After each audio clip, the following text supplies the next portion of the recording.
Welcome to the jungle, gorillas. Welcome to the Gorillas training videos. Go ahead and grab a piece of paper so you can jot down some notes. Let's get this training going today. I think you're going to find the information in this Gorillas workshop interesting and valuable. All right, there we are live. Hi, everybody. Tonight, we're going to have a great webinar and workshop. Brian, could you introduce yourself? I got Paul Adams on the other line too, and we're going to talk about pay-per-click tonight. So we have a very, very special guest who I think we've known for each other for about a year, and he is, I think, the preeminent expert in PPC. Or at least we'll both claim he is. We don't have to. Exactly. Sounds good on a business card. It does sound. The preeminent. That's what we're going to call it. The preeminent PPC person. So tell us about yourself, Brian. Give them some background if they haven't ever met you. So my name is Brian Johnson. I am pretty much my primary focus these days has to do with Amazon sponsored product ads and advertising. Started out probably, I guess it's been probably close to 3 years now. Wow, time flies.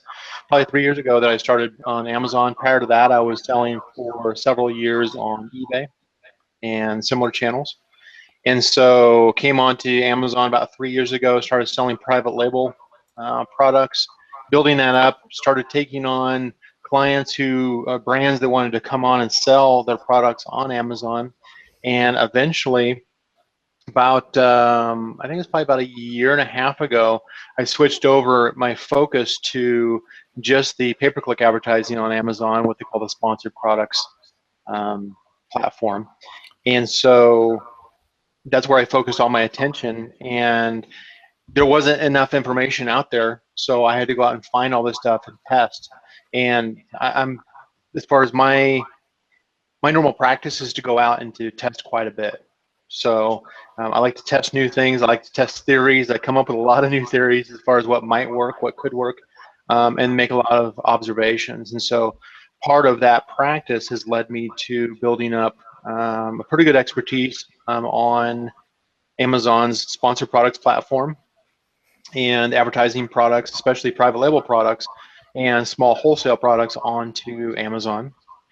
And I've gotten to the point where I had software built. In fact, I've had software built twice because we went through version 1 of a software. And now we recently launched a second version, a new updated version of the software to help sellers with analyzing and optimizing their advertising on Amazon. I've come up with a full course, a 4-week course, in fact. And then I also do consulting and some guest appearances on webinars and stage and that kind of stuff too. So it's been kind of exciting. It's been a huge growth curve for me, but being able to specialize in specifically the sponsored products PPC advertising has allowed me to kind of to stand out and to build, have a great community that we can actually, get all this feedback on and test things. You found a niche. Exactly. That? Yes. Yeah. That probably would have been the short version of it. Yeah. But yes, I found a niche and I exploited it. Let's put it that way. And you know what? We needed it. Everybody in this business needed it. I mean, there was so much guesswork going on. You had to, look through these documents that I'm sure later on you're going to show us, how much information you can get just from the basic software product that you have, as well as you're going to give us a bunch of secrets and your foundation of why, when, and how you should use PPC. Right. So if you had to tell me what's the worst thing you can do with PPC and what's the best thing you can do with PPC? Okay. Well, depending on what your background is as far as advertising products on Amazon, or as far as just advertising products in general, whether it is outside of Amazon using something like Google AdWords, PPC, or Bing AdWords, or Facebook advertising, there's a number of tactics that work well for those other platforms that don't work the same on Amazon. One of the concepts that it's commonly assumed that you use Amazon pay-per-click advertising for is the first goal is to sell product. And I challenge that on a daily basis and say, no, on Amazon, your first, well, obviously that's the end goal that we want. We want a result. We want the result of having sales. But understanding how to use the advertising in order to get to that point is misunderstood.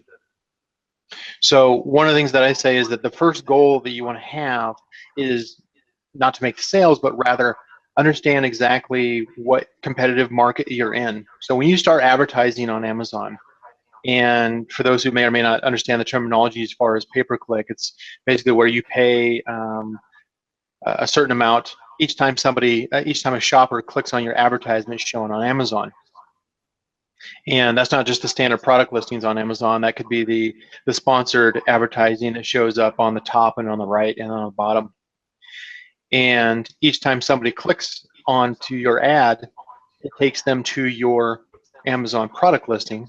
And when and Amazon charges you the competitive amount for that click, it may be 20 cents, it may be $5. You don't really know until you first start out with your advertising in order to test, here's my product, here's the product niche that I'm in. Now, how competitive is this product niche when it comes to advertising? And so you start out, and Rob and Paul, I'll provide that basic strategy guide that you can obviously share with the audience here as far as the steps to go through. But the first thing that I recommend in there is to run your advertising, run a specific set of advertising in order to test what the bid range is for your product, as well as understand what some of the more competitive or more expensive, or kind of competitive and expensive keywords are for your particular product.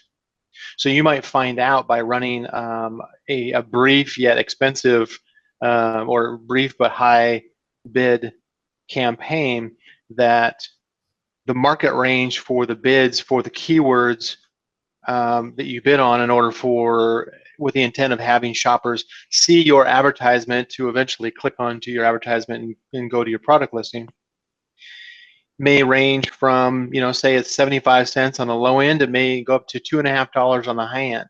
For somebody else in a different product niche, that might be as low as 20 cents on the low end and $1 on the high end. Somebody else, if you're in a very competitive product category, the competitive range might be $3 to $5 every single time somebody clicks on an advertisement. That by itself can be expensive, but there's a lot of ways you can get around. There's a lot of ways you can mitigate that cost through basically using proper strategies on that.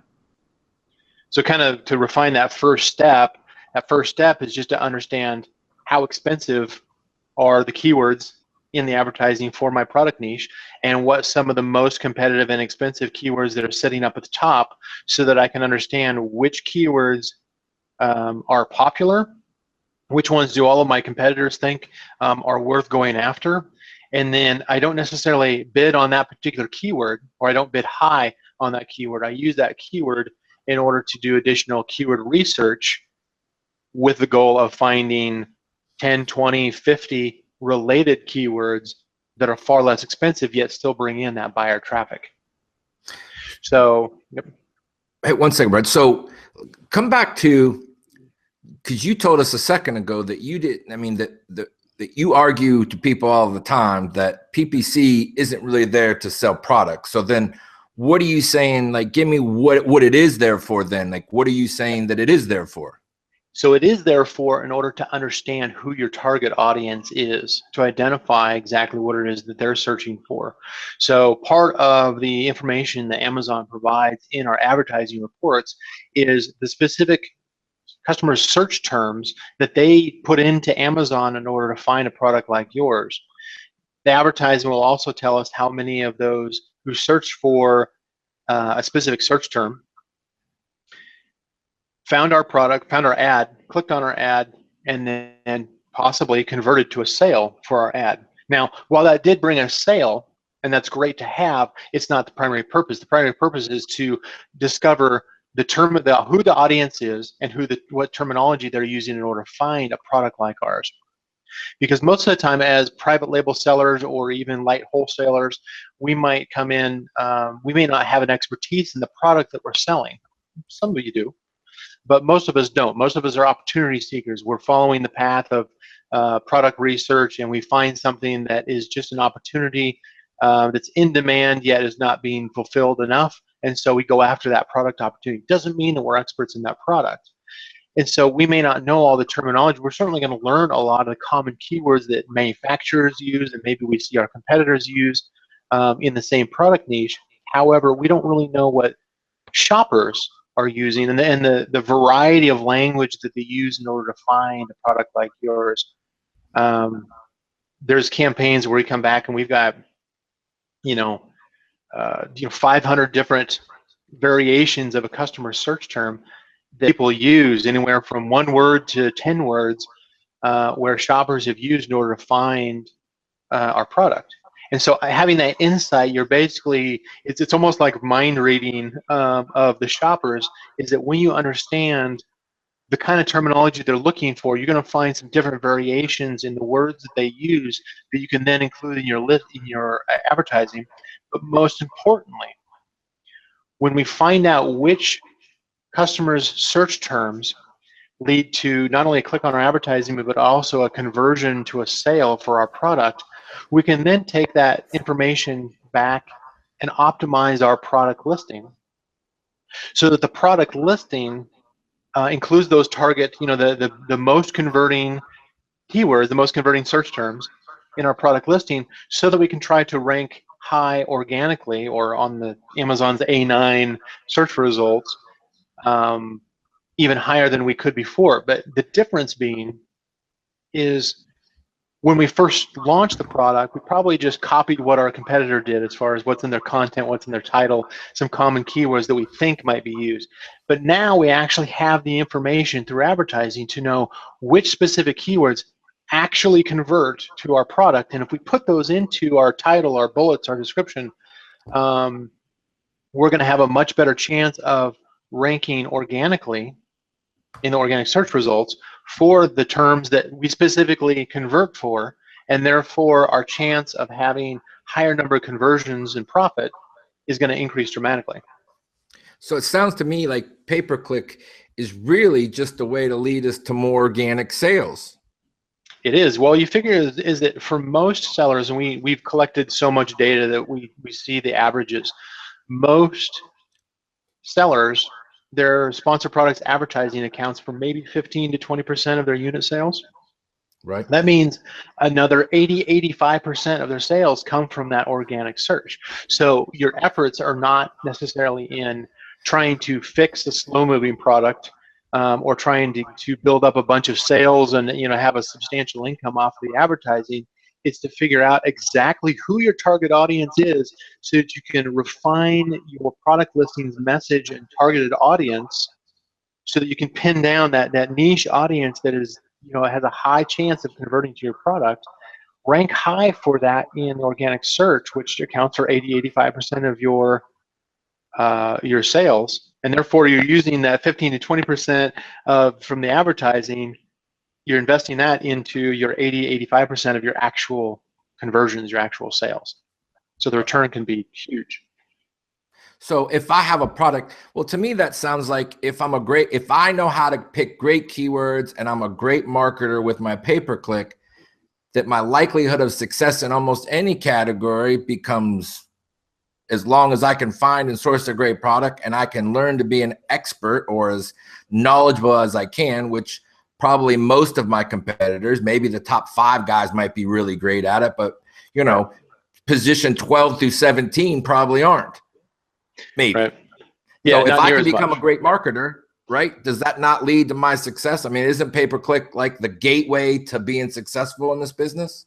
It is. It's market research. It's information. It's just how you use it, because there are certain there's product niches. Certainly, if you have a decent profitability, as far as how profitable your advertising is going to be directly correlated to not only, setting it up properly, and of course, doing plenty of keyword research in order to identify, all the different keywords and search terms that shoppers actually use to find your product.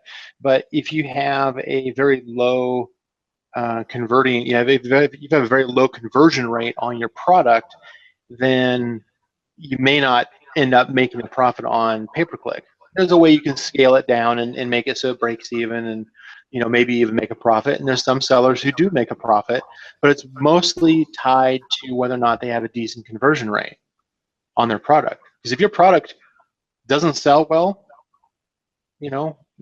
normally, then advertising it is not going to make it sell more. It's still going to have the same conversion rate. Right. So, but if you have a product that is, I would say that if you have a product with a conversion rate of, like, say 5% as an example, it's probably not a good candidate for pay-per-click. Now, it's worth testing because it may turn out that your advertising cost is so low as a cost per click that you don't have to be that profitable, and so then it works. But if you have a 5% conversion rate and your average cost per click is $2, you're not going to get to profitability without some specialized, more advanced tactics, which are available, but it takes a lot more work to get there. But whether you're profitable or not profitable, investing at least in the first 4 weeks, maybe advertising for 4 weeks, should be sufficient in order for you to identify the terminology and who your target audience is and what terminology they're using to find your products. 4 weeks, and I personally, I don't say shut it off, but if you're bleeding money out of your pay-per-click, you've already gotten the intelligence out of it, it's not as necessary anymore. Right. And I'm the first to say, it's like, I'm a champion for advertising, but I will still say it's like, if you've got the information out of it, if you can't make it profitable, it's probably not giving you enough, because a common benefit or a common argument that is stated quite often is suggesting that you use Amazon's pay-per-click advertising to boost up your position, your organic position in the search results, because you sell more product. Well, again, if you only sell 15 to 20% additional units, is that additional number of units going to make that big of a difference in your particular product niche? It may not.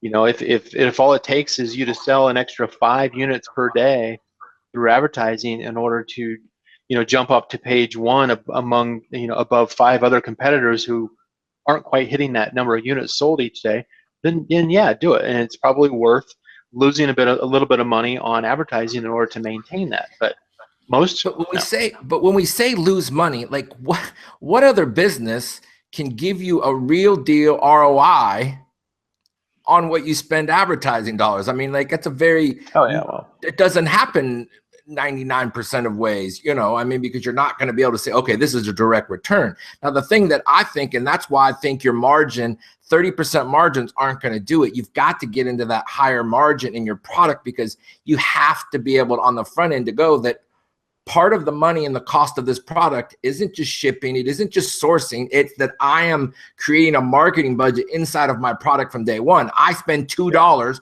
per every product that I sell goes back into marketing, period.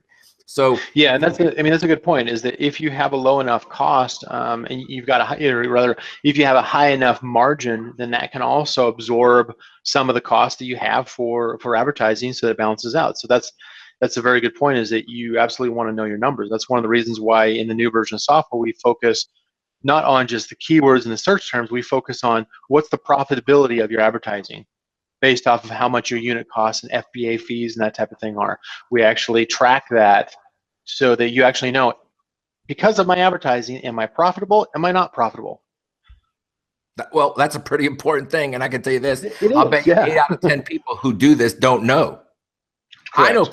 I know guys spending $300 to $500 every 2 or 3 days, which isn't big money, but it's still a lot of money for smaller people and in the kind of volume he does. And he can't, he can't tell me. He knows he's making money at the end of the deal, but he can't tell me how, where, and what, and why. Like every day I think you're just missing it. Like if you knew your numbers, and he just doesn't care, whatever it is, you know, he's kind of sitting over here in Chiang Mai with me and doesn't care. So I got money at the end of the month. Well, like, do you understand you could triple your money if you do something different? But he's not. Yeah, that's true. Hey, Brian, can we just like imagine we just got our first product launched, and you've got that outline of kind of how you give a basic thing. Well, we're gonna be able to give that to people. Can you kind of just walk through that and go, okay, we're gonna start out. We just got our product up on Amazon, and we have no idea, where do we start at? Okay, so I'm gonna pull this up here. So I don't know how you want to share that as far as with the audience afterwards or whatever. I'll put a but I'll link. just kind of talk through as a talking point. Yeah. Can you share your screen on that?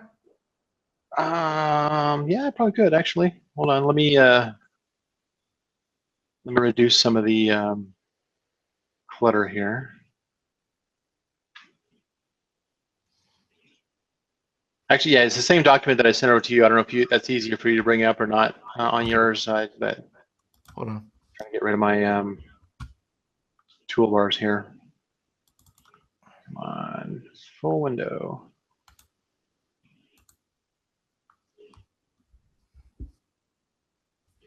I cut Skype off so no one could call me. I just opened it back. I have my American number forwarded to Skype, and like I'll get calls from America at this time of night, and and it just takes over everything if you don't shut it off. Right. All right, I do have it back up. I can. Okay. Well, I think the only thing I was trying to do is just let's see here. Let me get this shared here. Mine's downloading right now. I'll have it in 2 seconds. Oh, okay. I have the fastest speed internet I've had since I've been here today. For whatever reason, I do not know. It's good. Like I looked at it earlier and I was 25 and 15. I'm like, whew, buddy. I'm like on a rocket ship. All right, I got it. I'm just get it up and share it.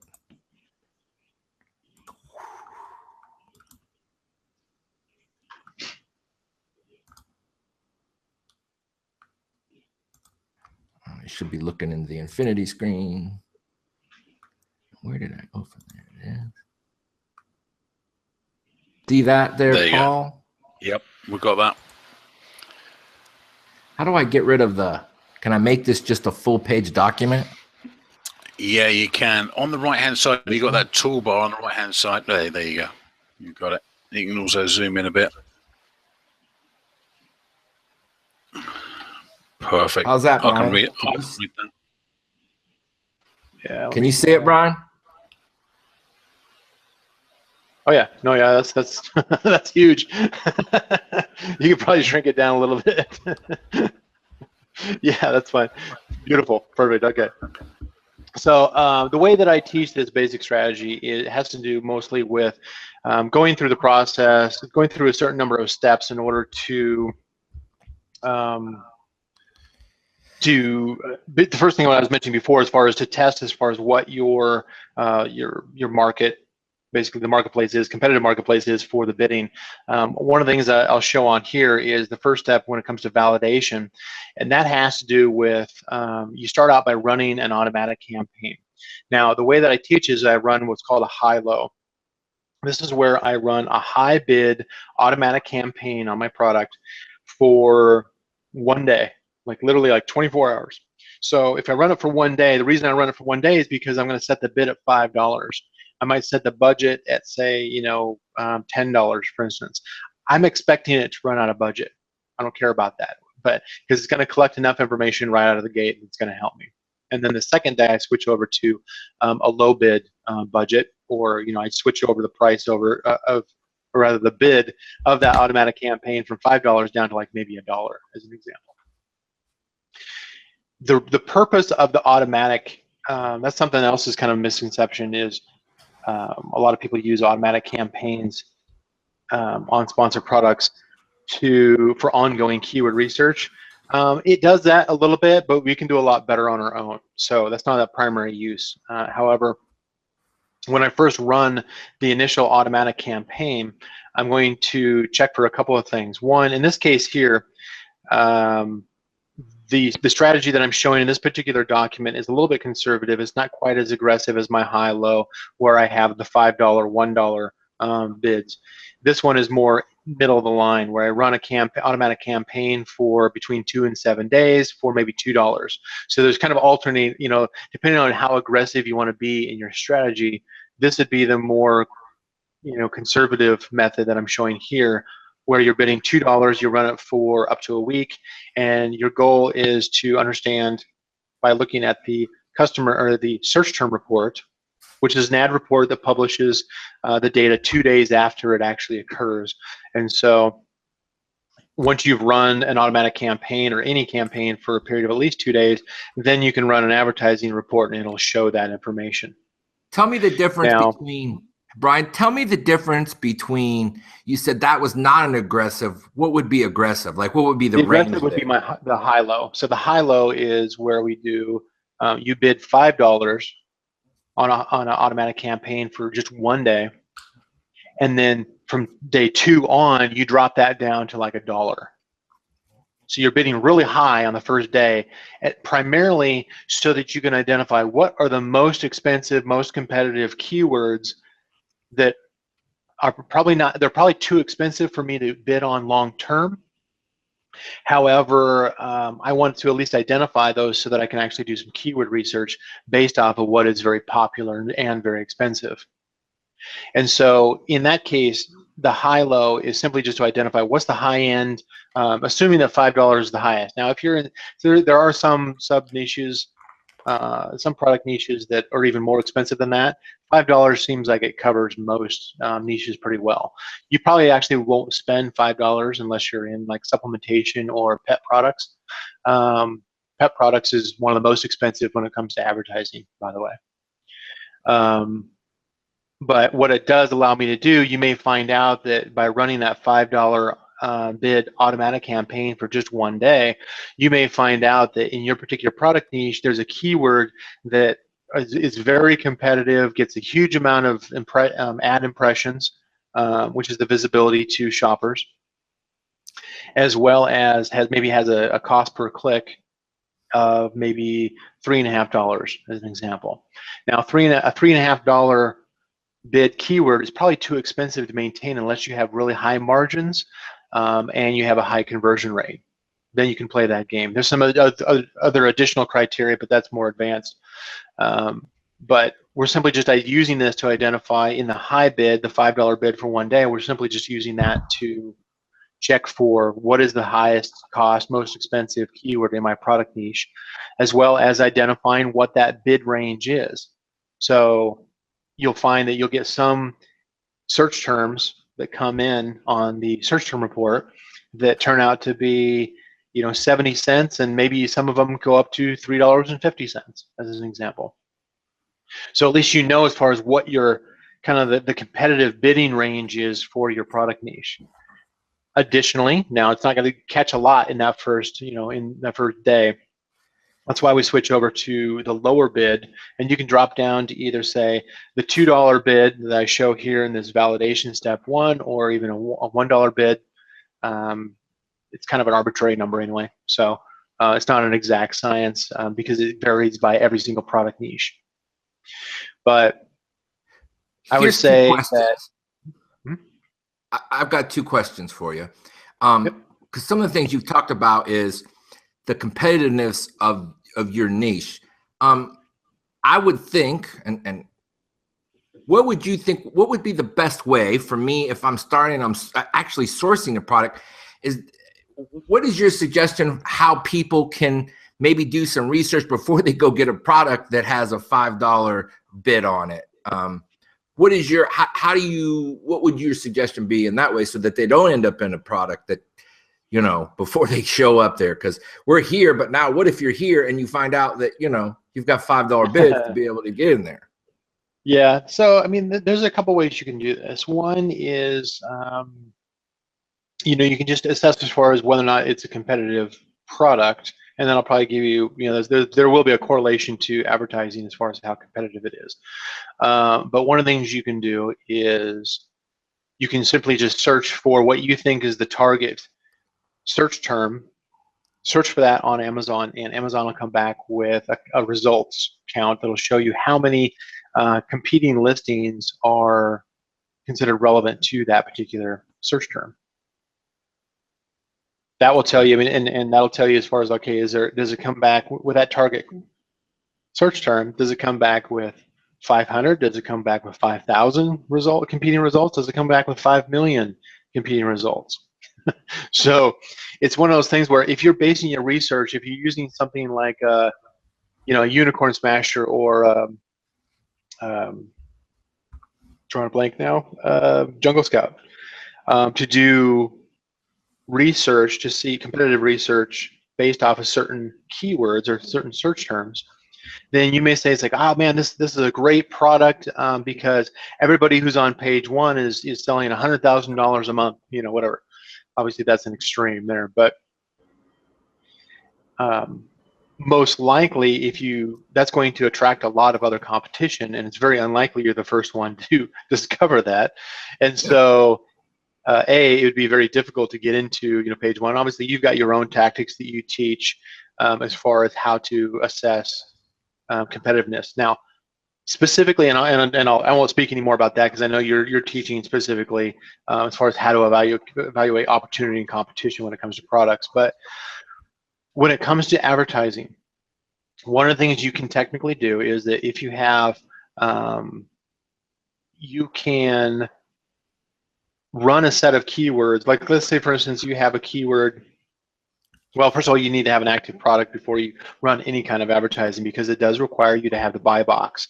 Now, you can bid on a keyword that is completely irrelevant to the product that the keyword's related to, simply in order to see what Amazon's estimated page 1 bid value is. Because on the campaign manager, if you run, for instance, if you create its own campaign with a set of keywords that are completely irrelevant to maybe a product that you already sell, and as an active product that you can actually run an advertising against, even if it's not actually if it's even live, you can still get the information you need because you can go into Campaign Manager, you can create a campaign. You can say that the product that you're selling is the one that you have that you have actually live. You can put in your keywords and you can test those. The keywords don't have to be related to that particular product, and it'll come back. It won't show any impressions. Your ad's not actually going to get shown because Amazon's going to come in and say, well, the keywords you're bidding on is completely irrelevant to the product that you're selling. They're going to bother showing your ad. That's fine. In that situation when you're just trying to run a test, the test that you're looking for is if you get down into the ad group level, so you got campaign, inside that you have ad groups, inside that you've got a set of keywords. In that set of keywords inside the ad group, you can see the keyword, you can see the bid that you made, you can see an estimated page 1 bid value that Amazon says that you would need to, basically it's their value to say you would need to bid at least X amount in order to show up on page 1. Now, those estimates are usually very low because it's basically it's averaged across night and day, time, as far as night and day time zones. It's for broad match. It's there's multiple things that would be fairly low. However, if the keywords that you put in there come back and they say your estimated page 1 bid needs to be at $1 or higher, that's probably going to be a more competitive, more competitive product niche. If it comes back and says, well, your estimated page 1 is 30 cents, then that one's probably not going to be near as competitive. You can probably do well within advertising. You probably won't spend 30 cents. You'll probably have to bid $1, but in order to get if your ad to show up on page 1. But at least you're not going after a set of keywords before you even started sourcing. That is one of the checks that you could do. And I wish I could show you a visual really quick on this, but.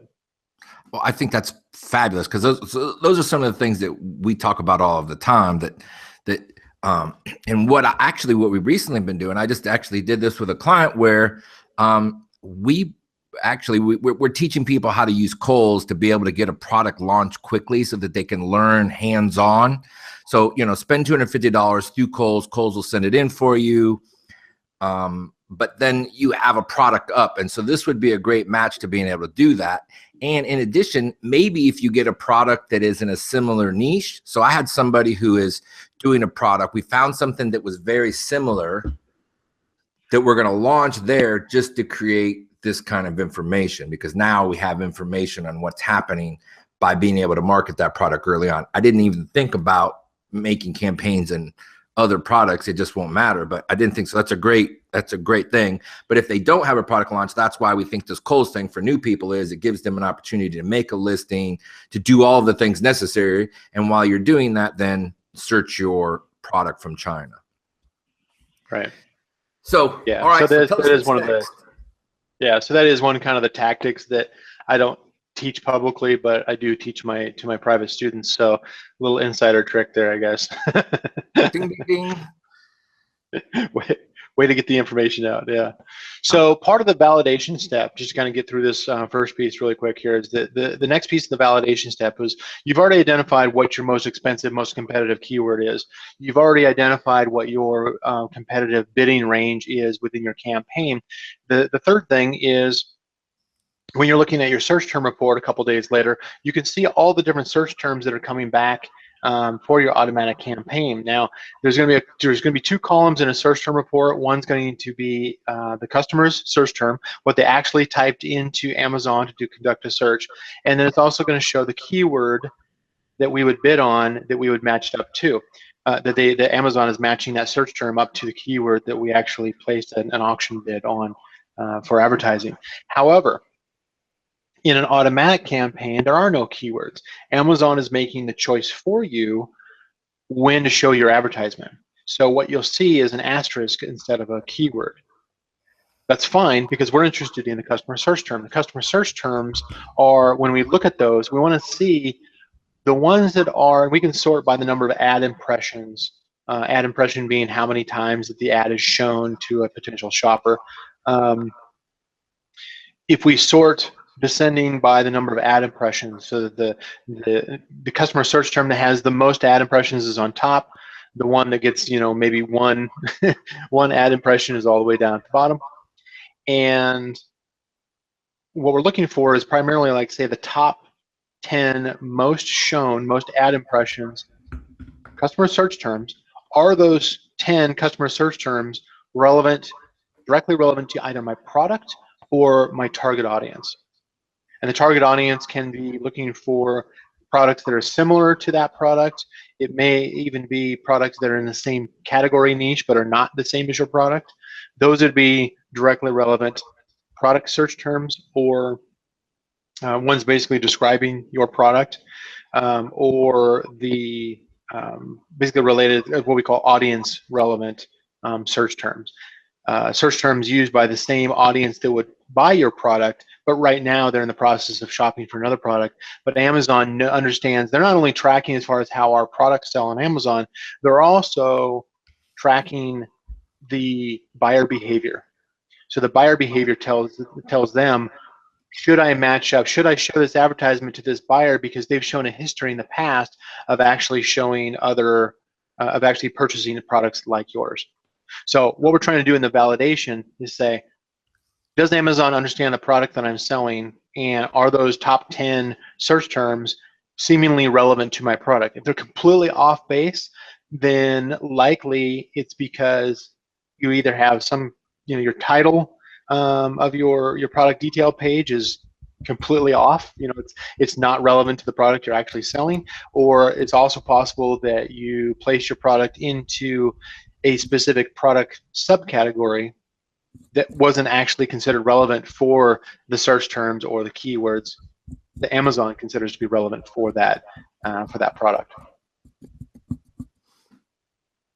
We're gonna have to get through these a lot faster, huh? All right. So, and actually that flows into number 2. Number two is observe the shopper search terms ongoing. This is basically where you're running an automatic campaign. Hopefully you're not running a $5 automatic campaign past the first day, because that gets really expensive. But as you continue to run your automatic campaign, you're going to find the point where you're going to transition over to running your own manual campaigns that you control, where you dictate where your ad is going to be shown. And the way we do that is we look for any of the search terms that come up in the search term report. We're looking for the search terms that either have a high click-through rate or that convert to a sale, happen to convert to a sale. We don't expect sales to occur in the first couple of weeks in general. However, if they do, great, that's a bonus. Say that again. I think that's important. Well, I certainly don't expect. I don't expect that because again, like I was saying before, is that my first goal is not to get sales out of advertising, nor when we're first launching a product should we expect sales, because we don't have any social proof where we're starting advertising even before we have reviews. Now, reviews obviously are getting a little more tricky these days. We'll figure out the workarounds on getting reviews, but at the same time, if you don't have the social proof of having others who have bought your product, left a review, and said, "Hey, this product's the greatest thing since sliced bread," then your conversion rate's probably going to be very low. And so, even though you may be attracting them by having your ad on page 1 for advertising, you still may not convert to your product simply because your product is too new on the market. They don't trust your they don't trust and it's not just reviews, it's also the content that you have in the product listing, the images that you use. All that plays into keeping the attention of the shopper to the point where they're convinced that your product is the one they want. So even though we may not, just from running automatic campaigns, even though we may not get converting search terms, we certainly are hoping for some. You probably will get some, but don't expect it, don't count on it. But one of the things you can do is that certainly any search terms that do happen to convert to a sale, plus any search terms that have an above average click-through rate. And I define above average as having at least 1,000 ad impressions and having having at least let's see, that would be like a point. Let me think here. A 0.5% click-through rate, which works out to, what is that?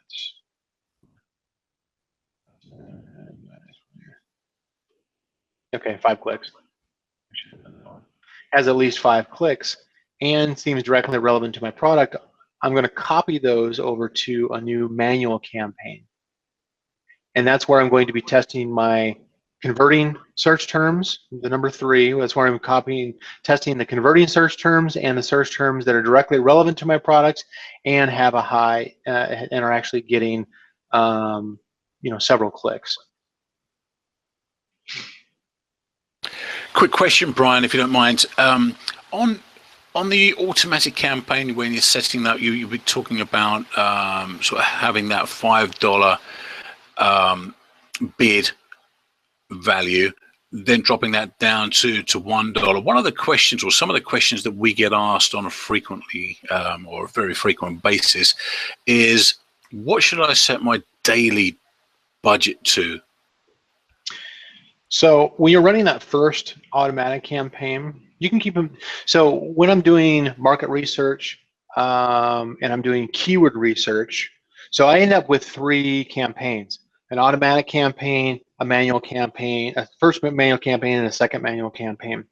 For the first 2, the automatic campaign and the first manual campaign, which is my research campaign, these are more of my research and discovery type of ones. Therefore, I keep the budgets fairly low, $10, $20. That's all I need for those as far as daily budget. Now, on the $5 budget, on the $5 bid automatic campaign that you run for $1 or run for a day, get the right terminology going here. Yeah, got it. I can set that for $10 or $20. That may disappear in a matter of 3 clicks. 3, 5 clicks, whatever. Yeah. I'm expecting that $5 bid automatic campaign that I run for just one day to run out of budget intentionally. I'm not expecting it to, get a bunch of sales and that kind of stuff the first day, because I'm just looking to identify what those premium keywords are that are going to be too expensive for me to bid on long term.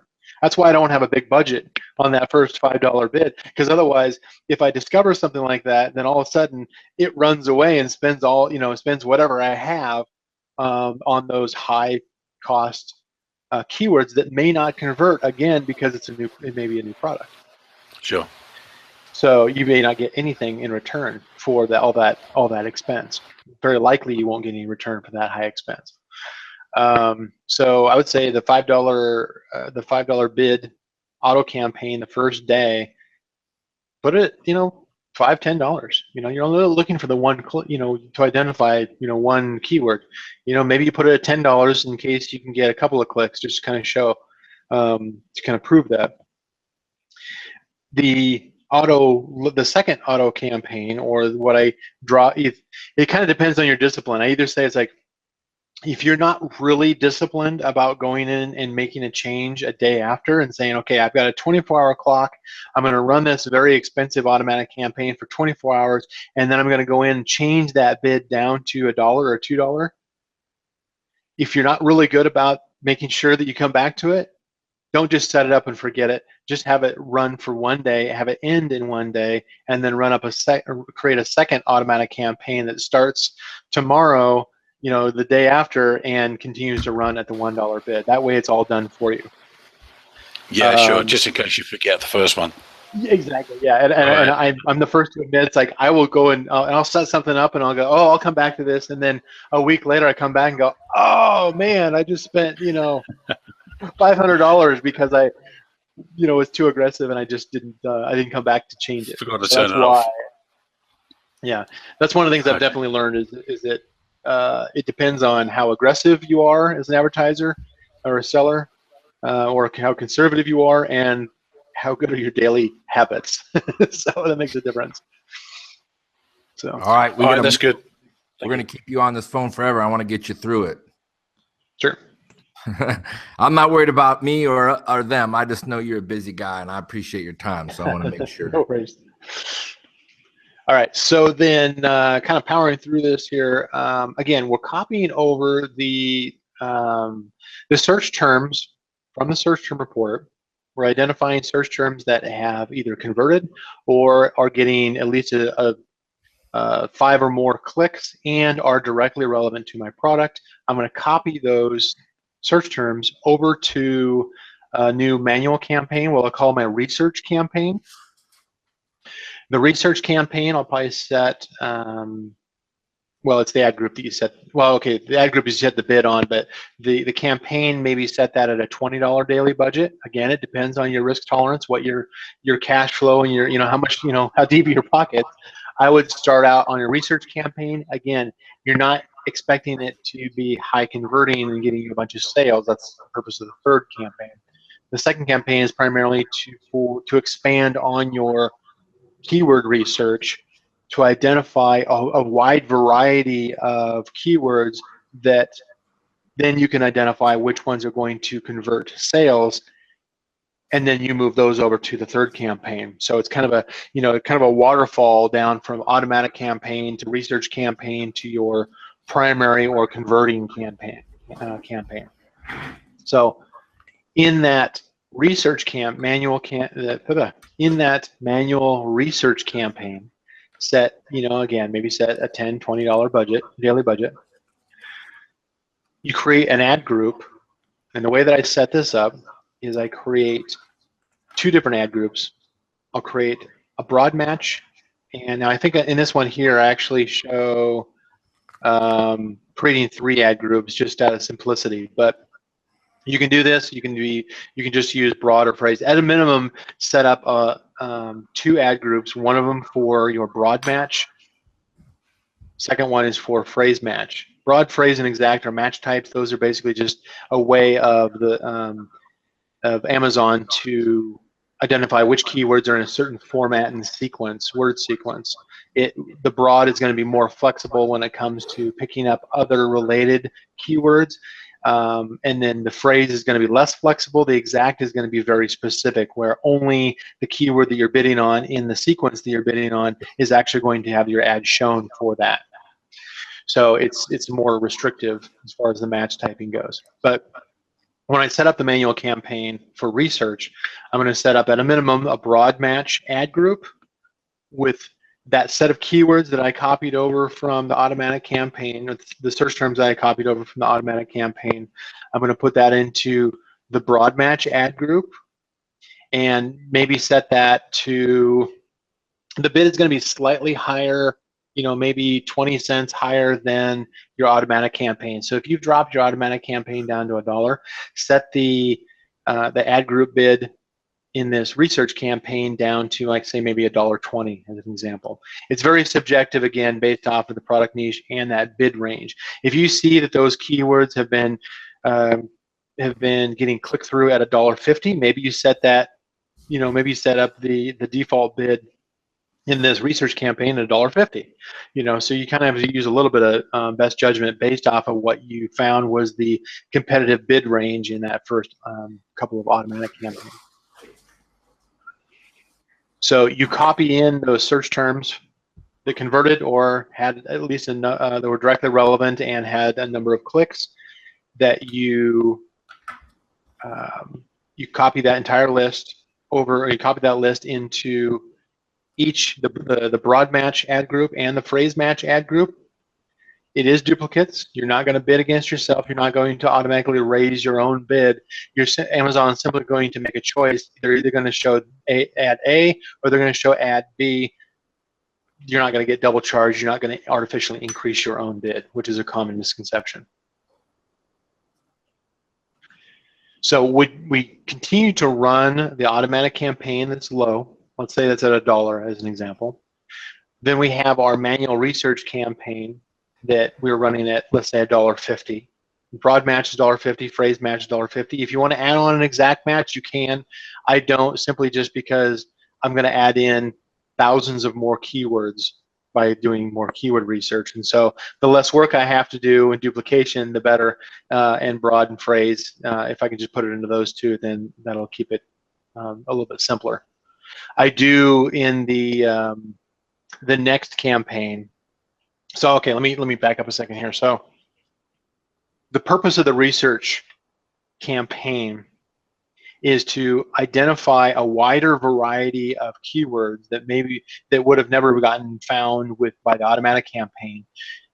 You're going to do some keyword research. You're going to load up a bunch of related keywords that are directly related to your product using tools like you know, Merchant Words or Keyword.io or Scientific Seller, or, you know, one of these kind of tools. There's a couple of others that I use as well. But I'll take the most expensive keyword that I found from that automatic high campaign that appears to be directly relevant to my product, and I'll use that as a seed keyword. I'll probably also use 5 other keywords as seed keywords in a tool like Merchant Words or something. I don't personally use Google AdWords. However, that would be a free option that would be available to you as well. You could also look at like Scientific Seller, or even Keyword.io provides a certain number, like a limited number of results that you can at least start with.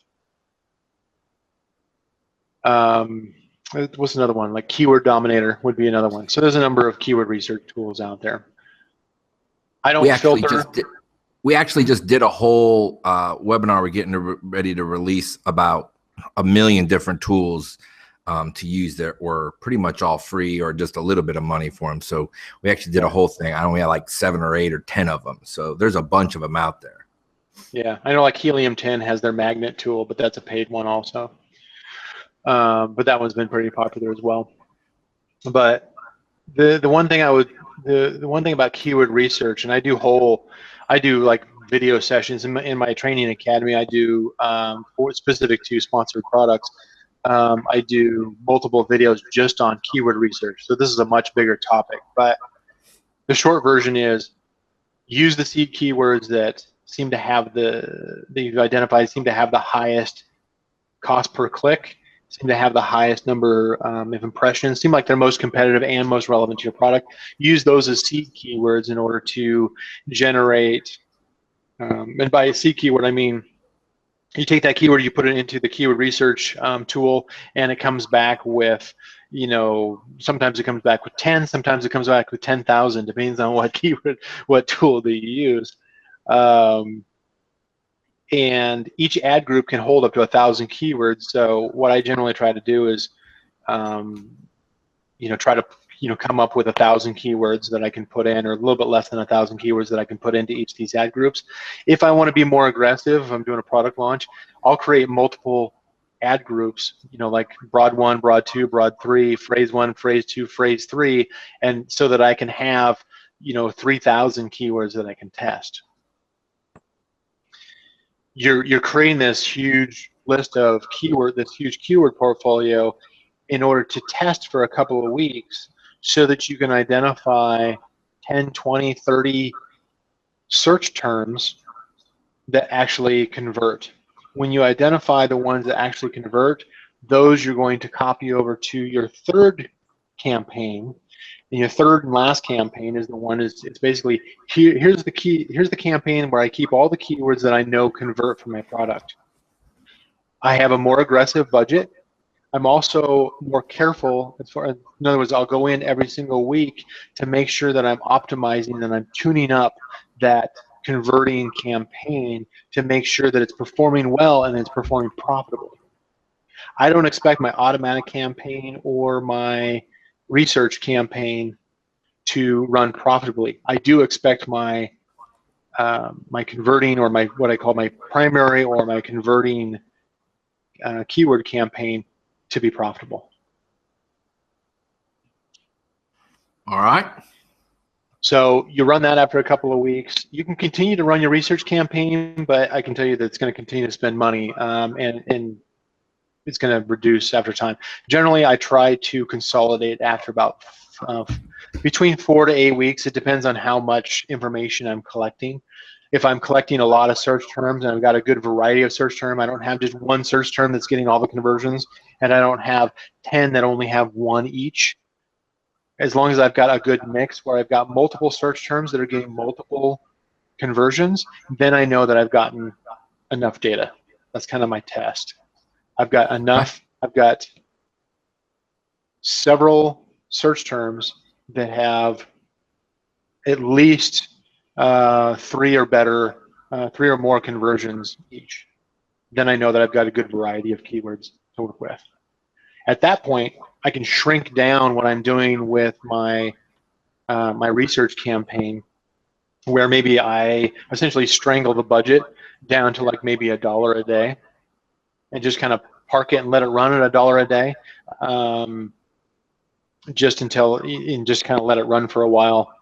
I don't necessarily turn it off, because I may want to grab, I may decide after going through my the search terms, my search term portfolio that I've seen, that I've moved over to my primary or my converting campaign, I may decide I want to add on some more, and so I'll start the research campaign back up again. All right. That's clear. I like that. So you got identifying keywords, then draw out the converting keywords to your main campaign. Okay, right. Got it. That's now cool. Your main or your primary or your converting keyword campaign, whatever you want to call it, it's basically, this is like your golden campaign. This is the one you want to protect. This is the one you're going to have a higher budget on.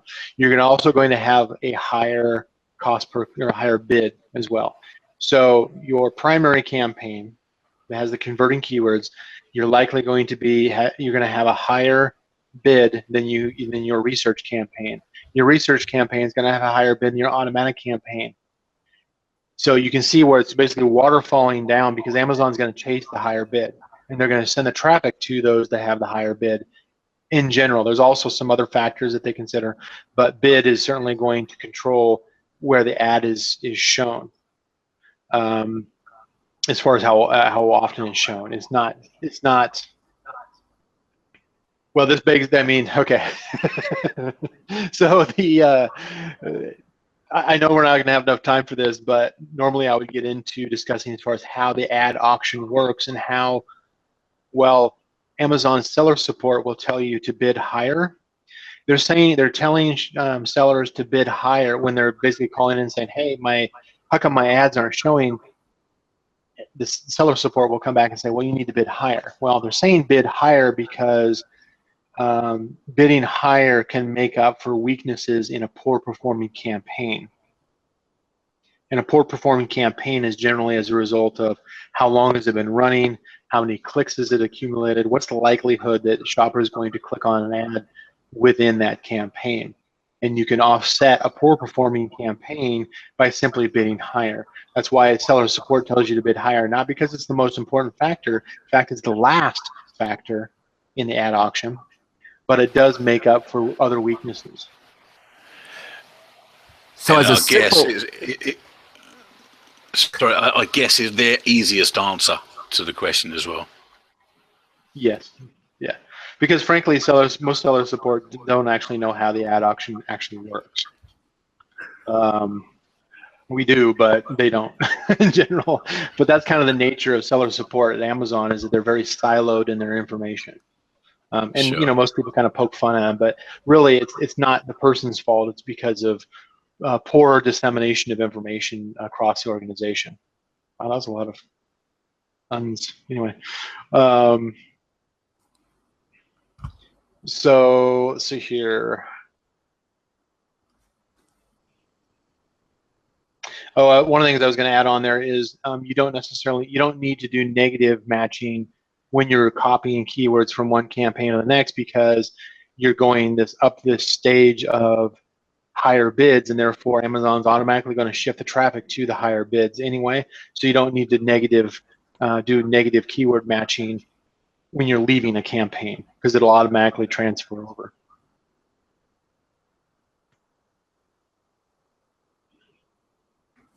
Okay.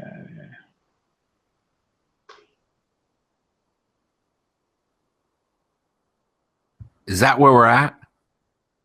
So expanding the keyword traffic. So now it kind of goes into a kind of a loop. Is the way that I summarized it, you're basically transitioning from automatic to research to your primary campaign. You can continue you can go back, and like we said here, the expand traffic is where you're doing your keyword research that goes into your research campaign. As far as optimizing, you can go back and both on your research campaign as well as your primary campaign. You can actually do it on all three campaigns for that matter. You can do optimization using either analyzing your search term report on a weekly basis, or using a tool like PPC Scope, where you can go in and identify the basically the negative, or essentially you can identify the unprofitable search terms that you can then apply negative keyword matching within your campaigns in order to reduce those expensive non-converting search terms. And I would do that on a weekly basis. If you've got a really slow, really small, slow-moving campaign or product, maybe every couple of weeks is necessary. If you have a fast-moving campaign, every single week is probably a good idea. And that's why we try to make the software tools a little bit easier too. But you can also do this. You don't have to spend any money. You can do this yourself within Search Term Report. Simply just download the Search Term Report from your advertising reports, and basically do filtering and sorting in Excel or Numbers or Sheets, whatever tool that you're using for a spreadsheet, in order to identify which search terms are getting a significant number of clicks, maybe 5, 10 clicks or more, yet have returned 0 sales over the past, couple of months, past month or two. The nice thing about the software is it also makes correlations where you can actually identify how things are performing at the product level. You can basically tie in search terms to the products, as well as, you can drill down into campaigns and ad groups and individual keywords. You can see trends over time. That's my 5-second spiel on that. But which you can't easily do unless you're joining in multiple advertising reports provided by Amazon, which is, believe me, it's a pain. But it can be done. It's feasibly possible. But the optimization you want to do on a regular basis. Troubleshooting. I do actually have a troubleshooting checklist, and I can get this to you also. As far as trying to diagnose specific problems with a campaign, most of the time, the reason is content relevance, where Amazon's not able to make a match between a specific keyword. So this is the observation is usually where, how come my ad isn't showing for this particular keyword? Most likely because that keyword is not in your front end content as a keyword phrase. That's usually the easiest one. Sometimes they're more severe, like I put my product into the wrong category, and so Amazon doesn't consider it relevant to all the keywords or the search terms that shoppers use. That does happen. And then there's some other things as far as whether or not the ad is qualified to run, whether or not you have the buy box, whether or not you're bidding high enough, that type of thing. But I would apply the optimization step again every 1 to 2 weeks on all 3 campaigns: your auto, your research, and your primary.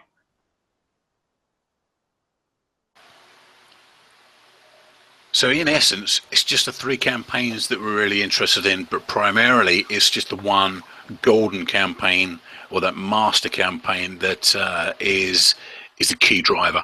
The other Right. 2 just feed into that. Yeah, and kind of tying this back to how we opened this is, since one of the initial purposes is trying to use the advertising in order to figure out which specific search terms that shoppers use in order to find and convert for your product. At any time along this process of basically, researching and moving over to, you don't have to wait until you've got a list built up in your primary campaign, because you can always adjust things later on. But in the meantime, what you can identify is search terms that continue that convert to a sale for your product on a recurring basis. Those are likely, candidate keyword phrases that you want to make sure is in your front end content of your, by front end I say title or bullets or description. I don't need to duplicate between them. I simply just say if it's in the title, I don't need it in the other 2. Title is by far the king as far as where you want to have your absolute best keyword phrase toward the front of your title. Yep, that makes sense. Makes sense. Thanks for listening to this Amazon Gorillas workshop. I hope you learned enough to make this time you spent worthwhile. Please visit our website at 123amazon.net for a ton of more free training materials. We release new training weekly, so subscribe to our YouTube channel below. Any links you need are in the description below that we talked about in this video. There may be a link right here on the screen. If you're interested in joining the Gorillas group I spoke about at the beginning of this video, please click below and we can talk personally about your business. If you give me just 1 more minute, I want to share some really cool information that could help your business dramatically. Amazon.com's FBA program was just awarded Best Online Business Opportunity. The Fulfilled by Amazon Partnering Program allows virtually anyone to start an online business and sell their products to their 250 million customers. They'll store your products in their warehouses, handle your customer service, and even use their Prime services to ship your products for you. The Gorillas Amazon Bootcamp helped hundreds of people start online Amazon businesses last year. The Amazon Gorillas Bootcamp is a step-by-step course with video guides and tools to help you find and sell your products from start to finish. The one big difference between the bootcamp and other courses, you're not left alone to figure it out. The bootcamp members and coaches, they'll meet weekly with you in small groups for educational workshops and personal coaching for as long as you want to attend. You can ask questions and get the answers you need to move your business forward in our virtual classroom. Join us in the boot camp. You don't have to do this alone. Click the link right here or visit us at gorillasbootcamp.com. Thanks for listening.